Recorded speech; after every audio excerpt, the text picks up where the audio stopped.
welcome back to Enka and welcome back to another movie review. Today we have a very special movie because the Oscars are just right ahead of us, right around the corner, and we have a movie that is actually nominated for quite a bit of them. 11 to be exact. 11, that's quite insane. We're talking about Poor Things. Yes. I am very sorry in advance if I butcher anybody's name. But it was directed by Yorgos Lanthimos, based on the book by Alistair Gray of the same name. That book was published in the 90s. And then it stars Emma Stone, Mark Ruffalo, Willem Dafoe, Rami Youssef, Christopher Abbott, and Jared Carmichael. And it had a budget of $35 million, and reportedly, which is like nothing for Hollywood. I know, and reportedly it made $105.7 million at the box office. Also, not a lot, but compared to the budget, that is quite insane. Definitely. As for Oscars, I can read out everything that it was nominated for, because this could very well be one of those movies that kind of takes all the awards for all we know. I can agree with that. So it was nominated for makeup and hairstyling, original score, motion picture of the year, achievement in directing, actress in a leading role, actor in a supporting role, adapted screenplay, achievement in cinematography, film editing, production design, and costume design. There is a lot of those that I will be like, most definitely should win it. Yes. Yeah. I think things like costuming and, I mean, if you really think about it, actress in a leading role. Yeah. She really deserves. Emma Stone really deserves that. She put her all into this movie. And I really loved did. Mark Ruffalo in this movie. Is he a leading role or is He's the supporting role. Is he nominated? Yeah, actor in a supporting role. I really like that too. But then there is Robert Downey Jr. for Oppenheimer. I think Mark did better. Mark felt almost like a main role. Yeah. Like a leading role. But he was good. He was really good. Yeah, I approve. The only thing that I wonder about... I don't know about Picture of the Year. Yeah, I don't know about Picture of the Year. I understand editing. Babylon. Editing on this film... I think you did say Babylon. Oppenheimer. Editing on this film was absolutely insane. Same thing with the cinematography. The amount of times that there was a fisheye lens on screen, which I mean was crazy. I don't know how much I like it. I don't know if it gives it much. We should probably put like an image of what a fisheye lens looks like for those that don't know. But yeah, it's very specific, very eye-catching, and I think it's supposed to be artsy. I think that's what this whole film was. It's supposed to be. It's definitely a pretentious film. Yeah. Yeah, you're saying artsy, but we're thinking pretentious. Not to say we didn't like it, which... No, we did really like it. Getting a little bit into it, my first reaction was like, why am I even watching this? Like, day off, I was like, ew. Like, what did I just watch? That was absolutely awful. It has changed since. You've reflected? I appreciate it a little bit more, but I don't know necessarily that I love it. That's why I was saying, like, maybe not Picture of the Year, but I can value it for what it gave us. Like That's the true. Costuming and the production design, cinematography even, the editing, most definitely. Yeah. Like, I can value all of that, and I understand that had a lot of work put into it, and you can really see it in the final product. But for Picture of the Year, I feel like it's a movie that needs to be enjoyed by the masses, and this is just a really specific film. I get that. Yeah. Yeah. I don't quite remember every film that's ever won for Picture of the Year, but it hasn't been majority art based. Did Parasite win Picture of the Year? It did win Picture of the Year, but that wasn't nearly as pretentious feeling as that wasn't pretentious, but that was like, it captivated the masses. Yeah, definitely. Whereas I feel like this film, I don't know if it has had a lot of it's more the like same effects. It probably get a cult following. Yeah, definitely a cult following. And I think that has a lot to do with the graphic imagery in this film. Oh, for sure. There's a lot of nudity and... Yeah. But, I mean... It's really graphic. Yeah. It's rated R for a reason. If you're on TikTok for any amount of time, then you've heard of this movie, even if you haven't watched it. Because there was a lot of ads and a lot of effort in advertising to younger audiences, which is, I think, what this quote-unquote pretentious filmmaking is targeted towards. Younger people younger film lovers. Yeah, like 30 and younger kind of situation. But they had a lot of like really interesting, fast-paced and impacting advertising. Yeah. Like 10-second ads, which actually was the reason why I so badly wanted to go watch it. I know, yeah. They were running ads in which like they showed the script and then like a clip from the movie side by side as you were going through the scene. And that was really great. And they used like funny parts from the movie as well. But funny in the sense that you also didn't even know what the movie was about. No idea. Like there was one that I really remember is in the movie when they are out of money. And Emma is telling Mark what she's doing to get the money. And he was like, shut the... And then they cut. And then they played the theme music, which... Amazing music. Yeah. The music was really good. And then the other one ad that I do really remember as well is when they were dancing. And Emma was kind of like hugging Mark Ruffalo from the back. And he was like drunk dancing almost. That's a gorgeous scene. I just remember the only ad that I saw was for this one scene in which a baby's crying and she's like, I'm just going to go punch that baby. Like she got so agitated. And that's one of the ones that has the script on them. So you see them saying and taking like creative liberties. Yeah, that's what got me interested in the movie. But I can't say I expected what I saw. I don't think you were sold from... Because we watched shocked. it late, in theory. We watched this in January when it came out. Probably November or so. But it took Caitlin a bit to be like, okay, we should probably go watch this film. Yeah. And honestly, it felt like not many people were talking about it. And it also felt like it was more so independent. More than a big Hollywood production.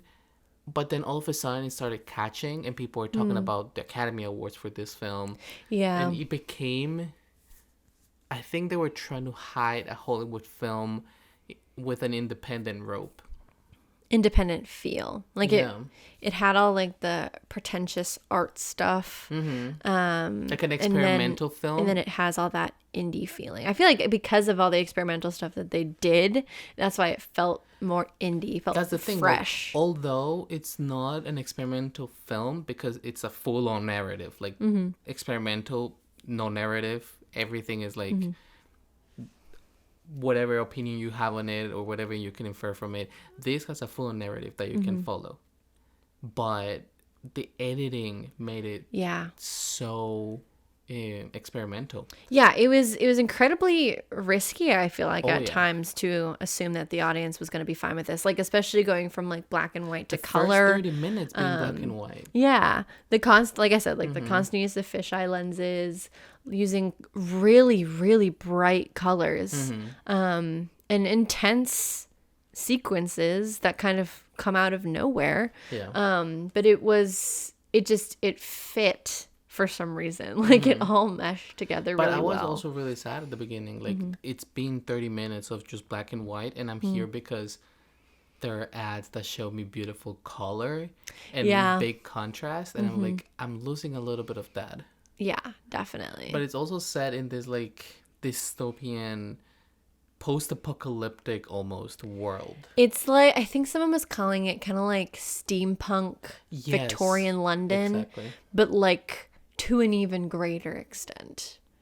Because it feels even more futuristic. The production design is just absolutely amazing. I don't know who they're going up against, but I want this to win solely because of the color, the sets, the lighting. It was insane. And never did I know what set we were going to go on to next. I thought that was great. Just moving my microphone. Anyway, should we get into some reviews? Yeah, definitely. Now, the issue with a film that's very artsy is that the reviews are incredibly pretentious, detailed. Just warning now that this might also be long, but I tried to find like the best chunks from these two places. So the first one's from NPR. So it says, like an especially bawdy riff on Voltaire's Candide, Poor Things becomes the story of Bella's sexual odyssey.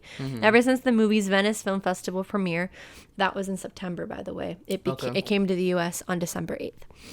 Much of the reaction has focused on its many frenzied sex scenes in which the bodies of Stone and Ruffalo, among others, are an abundant display.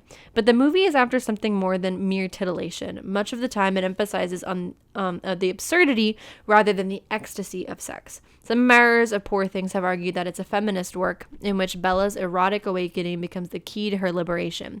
The movie's detractors have dismissed it as just a superficially empowering girl boss narrative. I'm hardly the only one to have noticed that it's basically the unfamily-friendly version of Barbie, in which a woman's childlike naivety becomes a surprisingly effective weapon against the patriarchy. But Bella won't be controlled, and she's much too brilliant a character to be reduced to a symbol or archetype. Stone gives a great, audacious performance. Her Bella can be ignorant, selfish, impulsive, and cruel, but also fiercely intelligent, witty, thoughtful, and kind. Lanthimos has seldom expressed much affection for his characters, but he clearly loves this one to pieces. He's made a movie that, even at its most outlandish, has its heart in the right place, even if its brains are not. Mm-hmm. Okay, so there is a lot to unpacking here because what they were saying about this being a feminist film like Barbie, I will highly disagree. I feel like there is a point in time in movies that we have to differentiate between a feminist empowering film to just a powerful character. Like, you can have powerful female characters without it needing to be classified as this film was made as a feminist film. Like, you can have a powerful male character and you're not gonna say this is for the empowerment of men. So why is it that every film we have with a powerful woman, we have to say that this was made with the specific intention of empowering women? Because I feel like that's diminishing almost how powerful women can be, and it's like if we don't make them with the intention of this being like, hey, look, it's a powerful woman, then I think it diminishes the fact that women can be powerful in everyday lives and also just powerful without even trying to be powerful. Like, there is it's like a concept of, if we don't actively try to make it so, then it's never gonna be it. Like, I'm not sure if the director had in mind, like, this is because I want to make it a feminist film, or just because this is her story and she happens to be a powerful girl. Right. Yeah, it's definitely hard to say. And I can understand both sides who might say it's more feminist just in the way that she herself thinks about, like, the quote-unquote sexual odyssey that she goes on. Yeah, like, she's definitely powerful and independent. She's incredibly independent. But not because the film is for the empowerment of women necessarily. Yeah. I feel like it's definitely more following this specific character. Because she goes through... It's kind of like Frankenstein. Yeah. A retelling of it, but with a female as, like, the main lead. And, of course, like, she ends up in situations that you can kind of expect a younger woman, especially with childlike naivety, to end up in, whether accidentally or on purpose. And so I thought that was really powerful to see her grow into a full person despite how people might have tried manipulating her or using her or defiling her. She keeps the sense of herself. She doesn't let herself get taken away. And I don't want to necessarily just brush it off as like, oh, it's just like a feminist narrative. Because it definitely feels more than that. It feels powerful. Not to say that women cannot see this film and be, I feel empowered by this.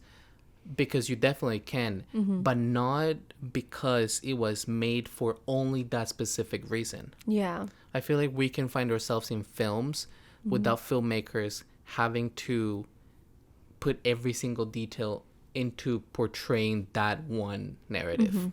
Yeah, and I can definitely understand why they related it to Barbie, just because of the same, like, kind of more feminist narratives. But I think that's where you can see the differences between an actively feminist film and a film that has a powerful character. Yeah.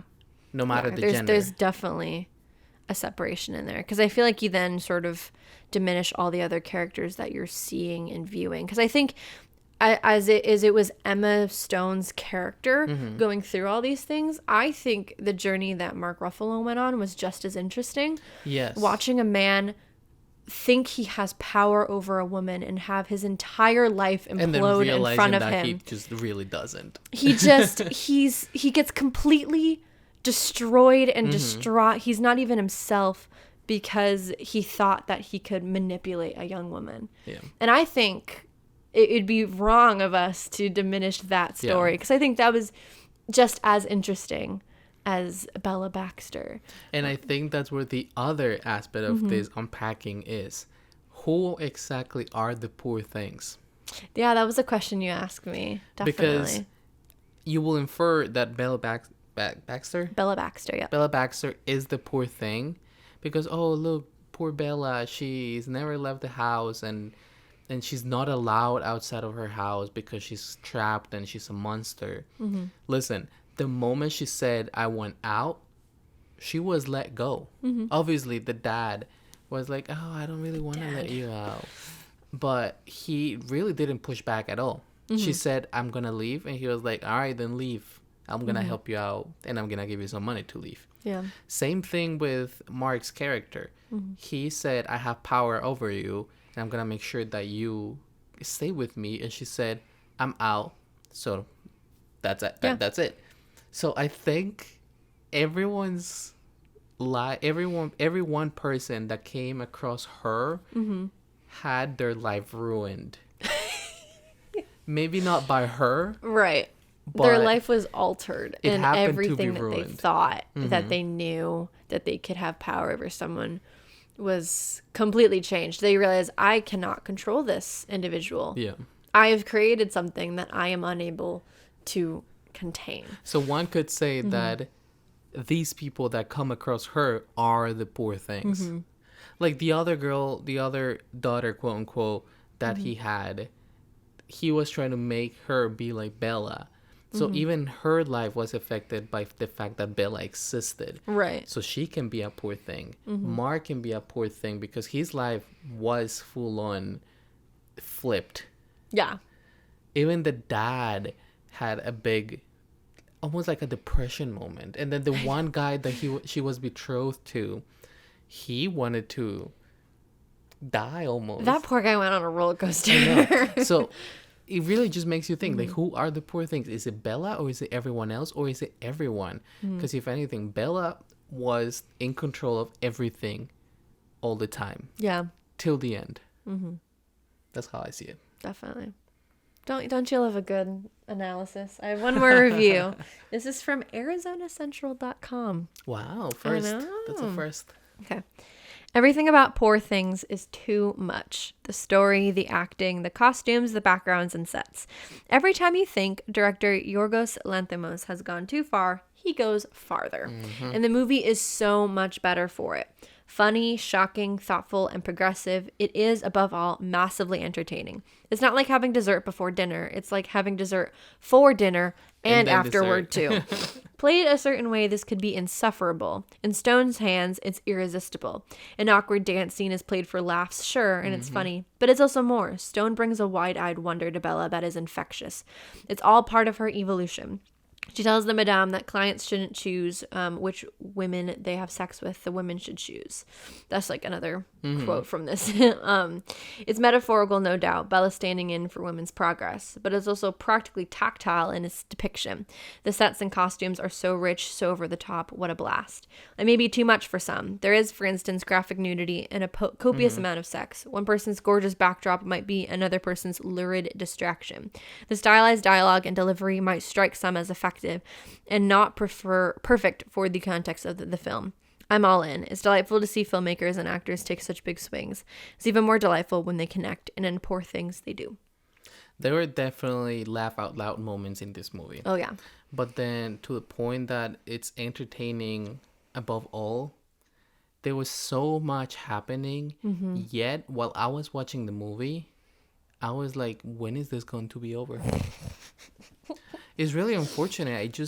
My movie thinking, my movie processing was much more deep and enjoyable, I guess, than my movie watching experience. Because we were talking about this movie, we went to dinner right after, and we were talking about the movie still hours afterwards. For like hours, yeah. It was an interesting conversation. Watching it after the first hour, I was kind of done. So, I mean, it's just unfortunate. I feel like this is definitely one of the movies that you shouldn't go into blind.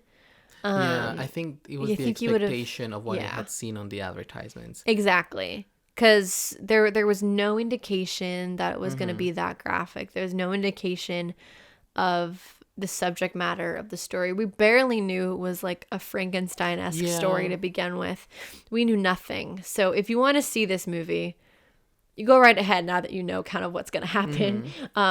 But definitely look up what you're getting yourself into. Yeah, just like have no expectations, I guess. I don't know if it's that I had too many or too little. Like, I'm just still confused. Yeah. I mean, definitely try to go into it with an open mind. Yeah. But be prepared for a wild ride. Well, anyways, is there any last comments that you might want to make? No, I feel satisfied. Yeah, so like we said, this is going to be in the Academy Awards coming up this week or the following week, March 9th. I don't know when this video will be coming out. But no, it's been a blast. And just like I said, talking about this movie is just so entertaining because there is, in fact, a lot of unpacking to do in it. And probably if we ever watch it again. Yeah, I feel like we should. Yeah. So how many clapping boards out of 5? I'm giving it a 4. Okay. That's pretty solid. I'm going to give it a 3.2. Okay. It's not quite a 3. I think 3 is a bad movie. 3.2 feels like pass. Of course. Yeah. Like a D. Because there's definitely so much you can unpack. But in general, if the movie isn't for you, it's not for you. So no shame in that. Well, with that, you can follow us on Instagram as NCOT the podcast. You can also follow us on YouTube if you want to watch the recording of this podcast, as well as on vlogs and some other fun stuff as That Film Couple. That will be the same handle for TikTok, That Film Couple. We do short form videos in there with reviews and whatnot. And we can also be found on Twitch as Sebas Parra 1K. You can find, if you are watching on YouTube right now, for example, you can find us on podcast platforms like Podcast and Spotify as NCOT!! And finally, you can find me on Instagram as sebi.mp4. And you can find me at caitlin.mp4. It's been a pleasure being here one more time. You guys have been adorable, and we'll see you in the next one. And cut.